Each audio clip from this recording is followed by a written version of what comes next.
الحمد لله وحده والصلاة والسلام على من لا نبي بعده. أعوذ بالله من الشيطان الرجيم. بسم الله الرحمن الرحيم.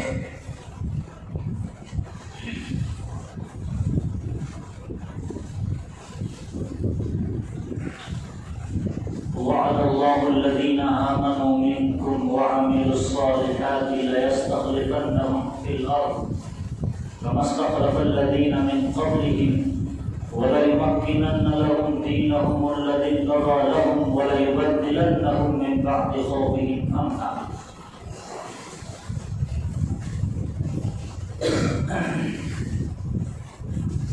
إلى آخر الآية.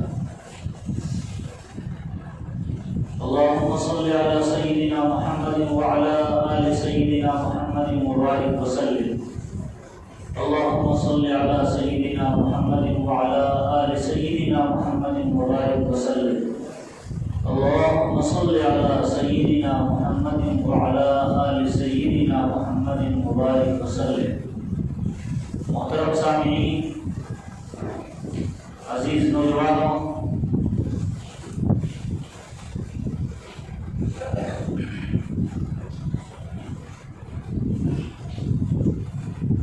قرآن پاک کی جو آیت کریمہ تلاوت کی گئی، اس میں اللہ تبارک و تعالی اپنے وعدے کا ذکر کیا ہے کہ اللہ تبارک و تعالی نے ایمان والوں سے یہ وعدہ کر لیا ہے، وعد اللہ الذین آمنوا منکم، جو لوگ بھی ایمان لائے ہیں تم میں سے، ان سے اللہ نے وعدہ کر لیا، لَيَسْتَخْلِفَنَّهُمْ فِي الْأَرْضِ، کہ وہ تمہیں زمین میں خلافت دے گا، وہ تمہیں زمین کی حکومت دے گا۔ اللہ تبارک و تعالیٰ نے تم سے یہ وعدہ کر لیا ہے ایمان والوں سے کہ اللہ تبارک و تعالیٰ تمہیں حکمرانی دے گا، اقتدار دے گا، سلطنت دے گا، تمہارا ہی سکہ، تمہارا ہی حکم، تمہارا ہی آرڈر چلے گا۔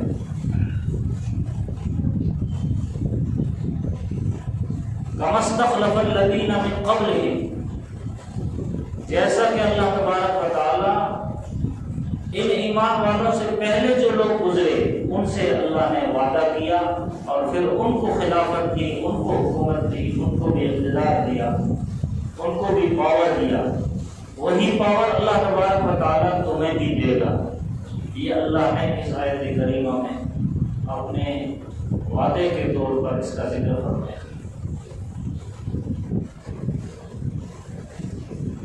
موجودہ صورتحال میں امت مسلمہ جن حالات سے دوچار ہے، کوئی ایک حالت نہیں ہے، کوئی ایک ایسا واقعہ نہیں ہے، ان گنت واقعات ہے اور صورتحال مختلف ہے۔ امت مسلمہ حکومت اور اقتدار سے دور یہ تو بہت زمانہ ہو گیا۔ امت مسلمہ اپنا وقار کھو چکی، اپنی عزت کھو بیٹھی۔ تعلیمی اداروں میں جو پوزیشن امت مسلمہ کی ایک زمانے میں تھی اب وہ نہیں۔ فوجداری اداروں میں جہاں امت مسلمہ کا ایک رول تھا سپہ سالاری کا، سیادت اور قیادت اور لیڈرشپ کا، وہ بھی نہیں ہے۔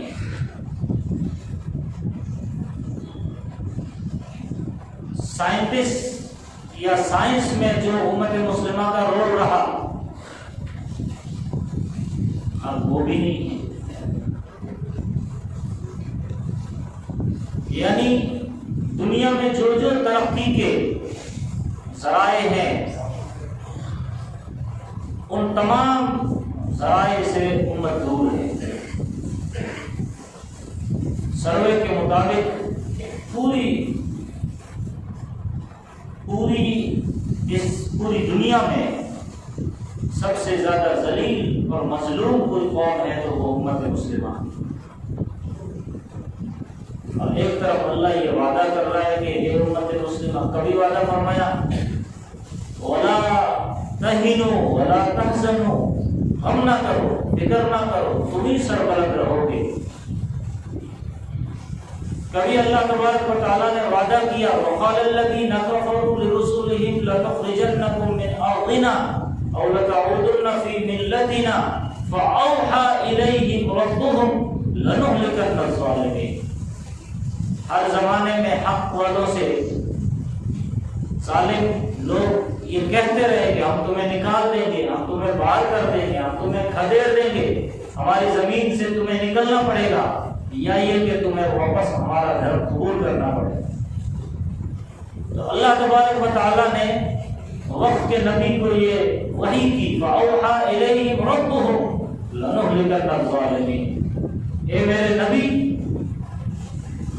یہ لوگ اپنا کام کرے، اللہ اپنا کام کرے گا، ظالموں کو ہلاک کر کے چھوڑے گا. لَنُهْلِكَنَّ الظَّالِمِينَ. لا ایک تاکید کے لیے عربی میں بولا جاتا ہے، ضرور بھی ضرور ہے، اور نون تشدید والا یہ اس کا مطلب بھی ہے ضرور بھی ضرور. بیچ میں ہے نہلک، لنہلکن، لنہلکن، ضرور بھی ضرور، یعنی جتنی شدت ہو سکتی ہے. ایک ہوتا ہے ہم ہلاک کر دیں گے، نارمل بات ہے، ہم ضرور کر دیں گے، ضرور بھی ضرور کر دیں گے، یہ ایک دم تاکیدی جملہ ہے. اس سے بڑی تاکید نہیں ہو سکتی. ہم آپ کی ہیلپ کریں گے، ضرور ہیلپ کریں گے. آپ کی نہیں کریں گے تو کس کی کریں گے؟ ضرور بھی ضرور کریں گے. یہ ایک اور زیادہ، جیسے ایک ہوتا ہے بگ، پھر ہوتا ہے بگر، پھر ہوتا ہے بگیسٹ. یہ اس انداز میں اللہ بات کر رہے ہیں، ہم ضرور بھی ضرور ظالموں کو ہلاک کر دیں گے. تمام وعدے اپنی جگہ، اللہ برحق ہے، اللہ کا قرآن برحق ہے، اللہ سچے ہیں، اللہ کے نبی سچے ہیں، اللہ کا دین سچا ہے، اس میں کوئی جھوٹ کا شائبہ نہیں.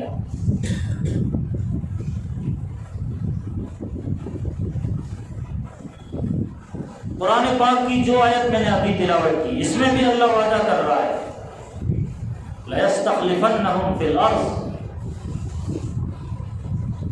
لیکن یہ کنہیں ملے گا؟ قرآن یہ بتاتا ہے کہ اللہ تبارک و تعالیٰ انہیں دے گا جو مومنین ہوں گے. اب ہم یہ کہتے ہیں، ہم بھی کلمہ پڑھتے ہیں، ہم بھی مسلمان ہیں، ہم بھی نماز روزہ زکات حج ادا کرتے ہیں. قرآن کی نظر میں یہ اس سطح کا ایمان اللہ نہیں چاہتا، یا اس سطح کے ایمان والوں کی اللہ مدد نہیں کرے گا.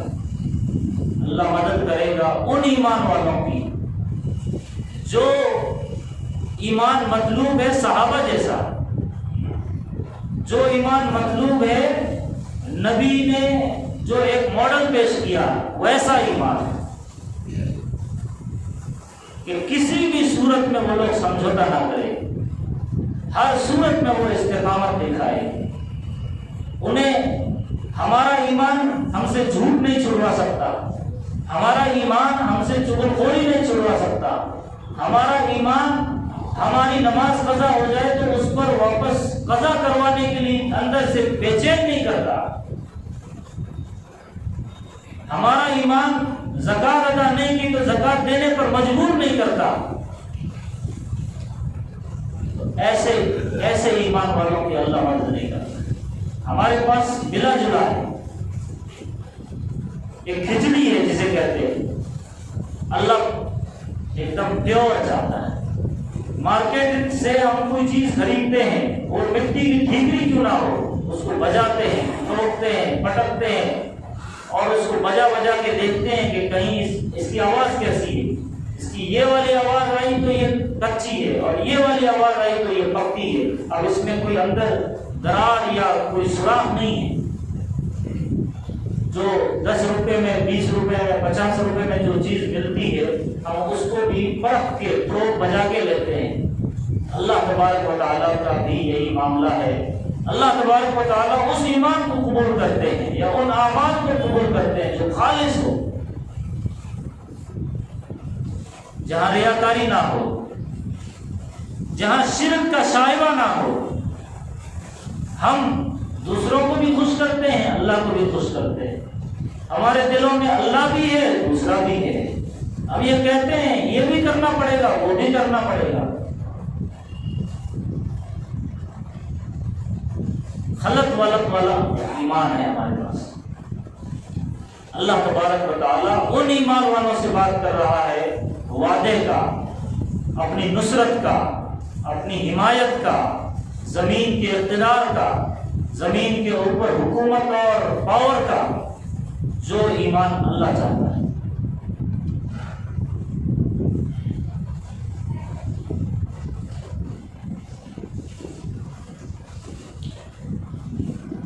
حضرت عمر رضی اللہ تعالیٰ عنہ کا دور ہے،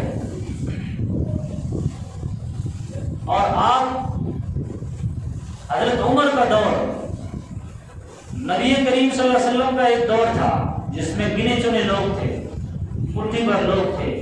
پھر مکے کی ایک صورتحال، پھر مدینے میں زیادہ سے زیادہ 1 لاکھ سوا لاکھ صحابہ کرام۔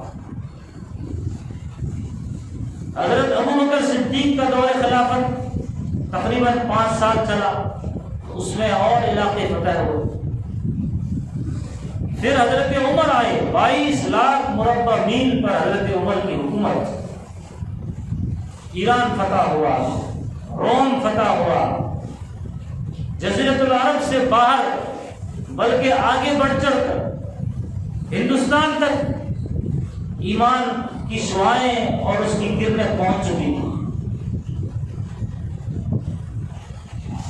اتنی بڑی سلطنت کا مالک امیر المؤمنین حضرت عمر رضی اللہ تعالیٰ عنہ، چاروں طرف انہی کا ڈنکا ہے۔ سارا عرب اور سارا عجم اس زمانے کی سپر پاور طاقت نے گھٹنے ٹیک دیے۔ روم آپ کے زیر نہیں، ایران آپ کے زیر نہیں، یہ تو اس زمانے کی سپر پاور طاقت تھی جیسے آج رشیا یا چین اور امریکہ ہے۔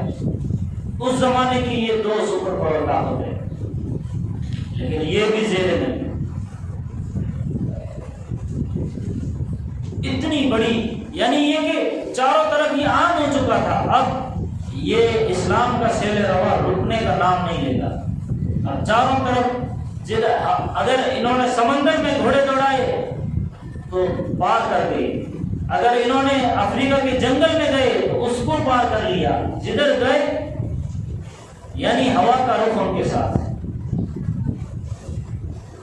ایسی بڑی طاقت کا مالک حضرت امیر المؤمنین حضرت عمر رضی اللہ تعالیٰ عنہ اپنے سپہ سالار کو ایک فوج کا ایک دستہ دے کر بھیج رہے ہیں باہر، ملک سے باہر۔ اب ایک جنرل، ایک کرنل، یا آپ یہ سمجھے ایک لیڈر، ایک سپہ سالار جسے جنگ لڑنی، اپنے سپہ سالار کو یا اپنے لیڈر کو جو فوج کی نمائندگی کرے گا، اس کو آپ سوچیے اپنے دماغ سے کیا نصیحت کر سکتا ہے۔ وہ یہ کہے گا کہ یہ تدبیر اپنانا، ہمارے دماغ کے حساب سے یہ تدبیر اپنانا، وہ چالاکی چلنا، یہ حربہ استعمال کرنا، یہ اقدام کرنا، وہ یہ کریں گے، تم نے یہ پہلے سے آپشن اے، آپشن بی، آپشن ڈی، سی سب تیار رکھنا۔ ہر چیز پلاننگ کے ساتھ بتاتا ہے جب کسی سے جنگ کرنی ہوتی ہے۔ تمہارے پاس جائزہ لو، کیا کیا ہے، کتنی بندوقیں ہیں، کتنے ٹینک ہیں، کتنے گھوڑے ہیں، کتنے اونٹ ہیں۔ حضرت عمر رضی اللہ تعالیٰ عنہ نے یہ سب نہیں کیا، ان میں سے ایک بھی چیز نہیں بتائی۔ سعد بن ابی وقاص رضی اللہ تعالیٰ عنہ کو بھیج رہے اور ان سے یہ کہہ رہے ہیں کہ اے سعد،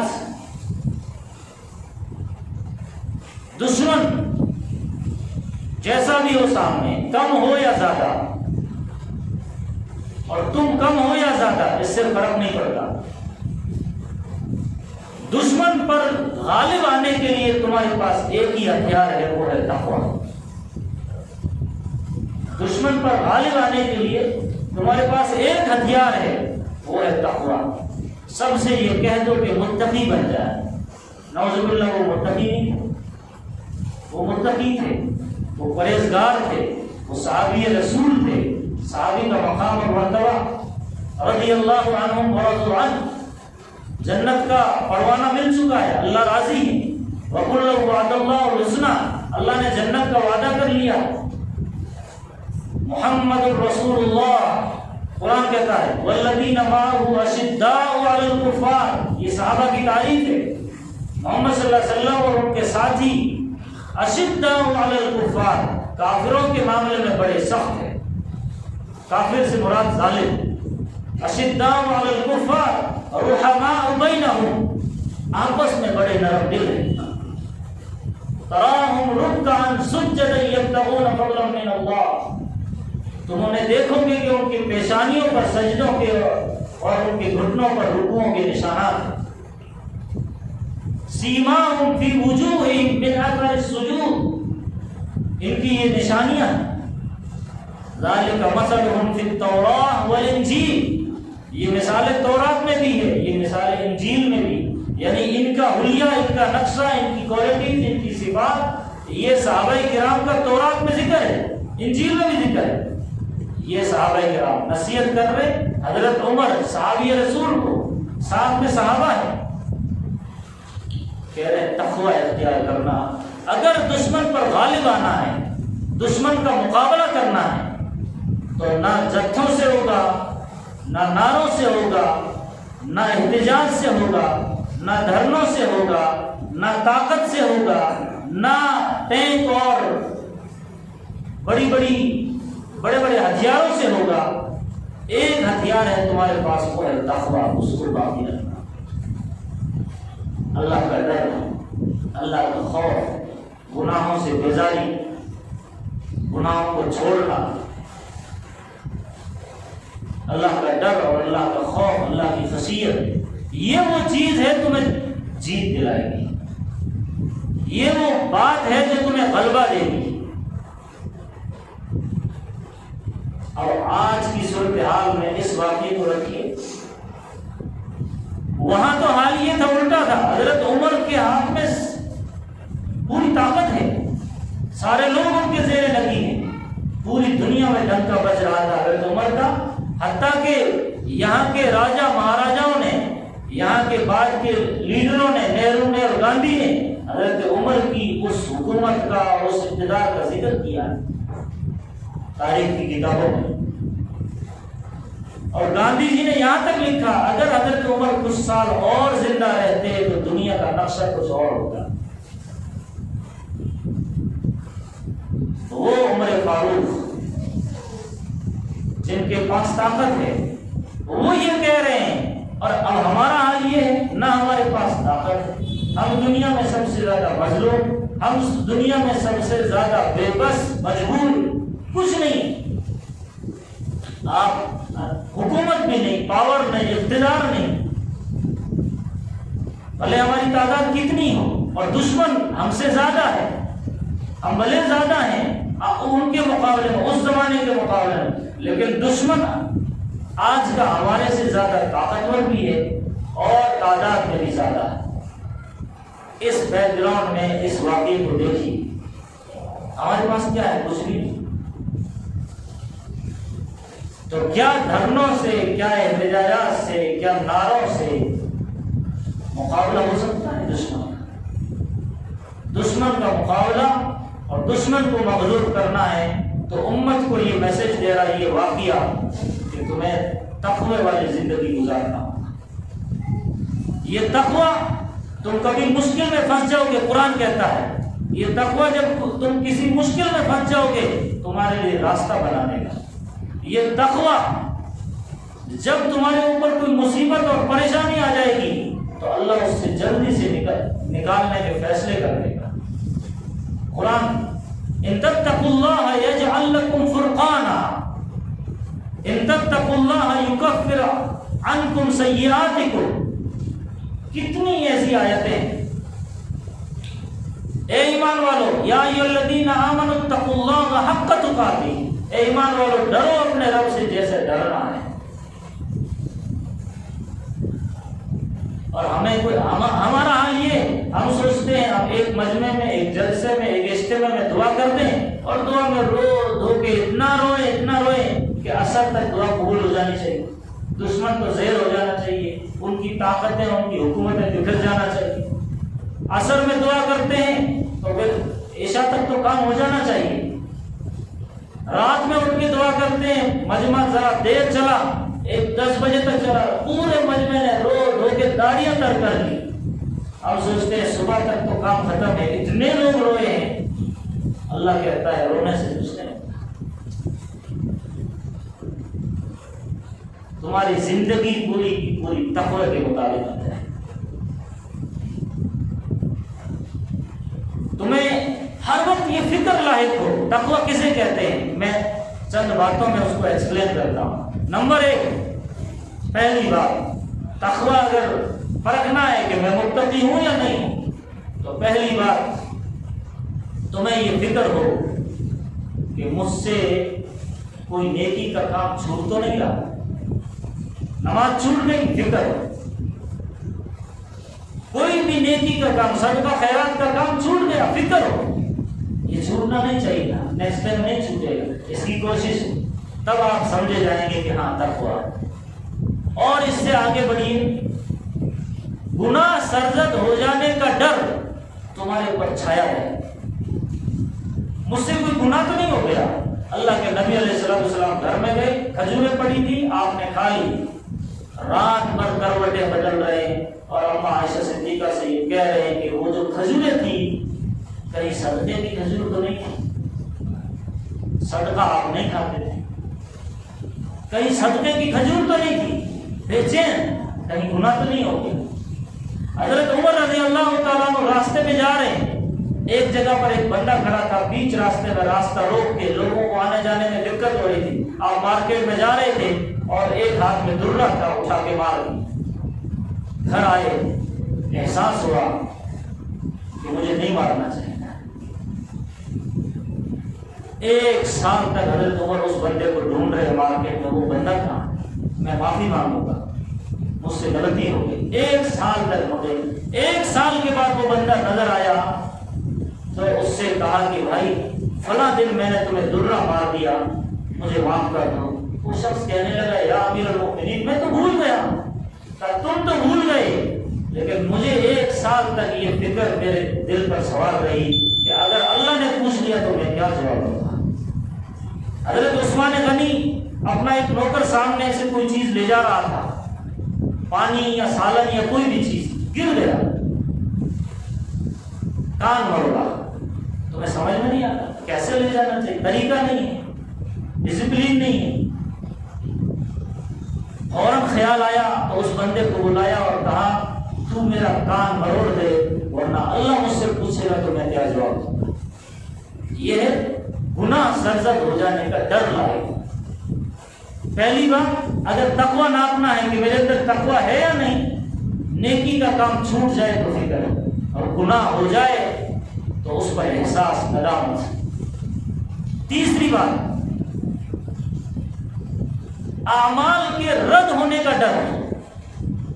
ہم جو بھی نمازیں روزہ وغیرہ کرتے ہیں، یہ رد ہو گیا تو کیا بنے گا؟ میری نماز قبول ہے یا نہیں، میرا روزہ قبول ہے یا نہیں، اس کی فکر ہے، تب سمجھیں گے کہ تقویٰ ہے۔ شیخ مجدد الفسانی، امام سرہندی رحمۃ اللہ علیہ، امام ربانی مجدد الفسانی، انہوں نے لکھا ہے کہ ہم جو نماز پڑھتے ہیں یہ نماز ایسی ہے کہ جیسے بچے کی وہ پلیٹ یا سلیٹ پر جو بچہ لکھتا ہے ABC کی ٹیڑھی میڑھی لکیریں، 2.5-3 سال کا بچہ، اس کے جیسے، نہ حرف کا ٹھکانا، نہ بی کا ٹھکانا، نہ لائننگ کا ٹھکانا، نہ اسٹینڈنگ، نہ سلپنگ، کوئی لائن کا ٹھکانا نہیں۔ لیکن پھر بھی وہ ٹیچر اس کو کوئی چاکلیٹ دیتی ہے، خوش کرتی ہے، بڑا اچھا لکھا۔ ہمارا حال یہی، ہم جو نمازیں پڑھتے ہیں اس کا حال یہ، اللہ کی ذات اس سے ورے اور بڑے، اللہ کی شان اس سے بلند و بالا، ہمارا ہر عمل بہت نیچے رہ جاتا ہے، اللہ کی ذات اس سے بھی بڑے، اتنی بلند والا شان۔ اللہ کے نبی علیہ السلام نماز پڑھ رہے ہیں حرم شریف کے اندر، پوری رات رکوع میں اور سجدے میں اور قیام میں گزار دی، اور بعد میں دعا کر رہے ہیں یا اللہ ما عبدناک حق عبادتی وما عرفناک حق مالک۔ اللہ جس طریقے سے عبادت کرنی چاہیے نہیں کر سکا، جس طریقے سے آپ کو پہچاننا چاہیے نہیں پہچان سکا۔ اللہ کے نبی علیہ السلام، امام اعظم ابو حنیفہ رحمۃ اللہ علیہ 2 رکعت میں عمرہ کرنے گئے، 2 رکعت میں کھڑے ہو کر کے پورا قرآن پاک پڑھا حرم شریف، اور بعد میں یہی دعا کر رہے ہیں ما عبدناک حق عبادتی وما عرفناک حق مالک۔ اور ہمارا حال یہ ہے کہ ذرا سی نماز پڑھ لی تو بڑے نیک بنتے، چٹاتے ہیں، بڑے نیک ہیں، دیندار ہیں، شریعت کے پابند، اور ان کا حال یہ تھا بہت کچھ کرتے تھے لیکن ڈرتے تھے۔ ہمارا حال یہ ہے کہ تھوڑا سا کرتے اور ڈرتے بھی نہیں۔ اللہ کے یہاں ہماری نماز قبول ہے یا مردود ہے، اس کا ڈر ہے۔ کون مقبول ہے کون مردود ہے، بے خبر کیا خبر تجھ کو کیا کون ہے۔ جب تلیں گے سارے اعمال میزان پر تب کھلے گا کہ کھوٹا اور خراب کون ہے، وہاں پتہ چلے گا۔ تو یہ 3 باتیں، اس کے آگے کی انشاءاللہ تقویٰ کیا ہے اس کو سمجھنا ہے۔ یہ 3 باتیں یاد رکھیے، نیکی چھوٹ جانے کا ڈر، گناہ سرزد ہو جانے کا ڈر، اور تیسری بات ہمارے اعمال قبول ہے یا نہیں ہے اس کا ڈر۔ یہ 3 باتیں ہیں جس سے آپ پرکھ سکتے ہیں کہ ہمارے اندر کتنا ہے تقویٰ، اور اسی تقوی کے مطابق اللہ کے فیصلے ہیں، اللہ کی حمایت، اللہ کی نصرت، اللہ کی مدد انہی ایمان والوں کے ساتھ ہے جن کے اندر تقویٰ ہے۔ قرآن سے کون فائدہ اٹھائیں گے؟ ہدی للمتقین، ہدی للمتقین، متقیوں کو قرآن سے ہدایت ملے گی، متقی نہیں ہے تو قرآن سے ہدایت نہیں ملے گی۔ جنت میں کون جائیں گے؟ متقی۔ قبر کے عذاب سے کون بچے گا؟ متقی۔ پرصراط سے کون بچے گا؟ متقی۔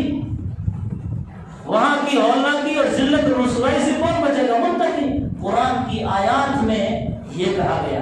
نکاح کا حکم، میاں بیوی کا جو جوڑا بنایا، قرآن کی آیتیں پڑھی جاتی ہے، پہلی آیت کا شروع ورڈ اس میں تقویٰ، آیت ختم اینڈ میں تقویٰ، تمام آیتوں میں تقویٰ تقویٰ تقویٰ۔ آیات کو اللہ نے تقوی کی سیل لگا دی، مہر لگا دی، سکہ لگا دیا، یہ تقویٰ۔ اور تقویٰ کیا ہے؟ وہ تقویٰ آئے گا تبھی اللہ کی مدد آئے گی۔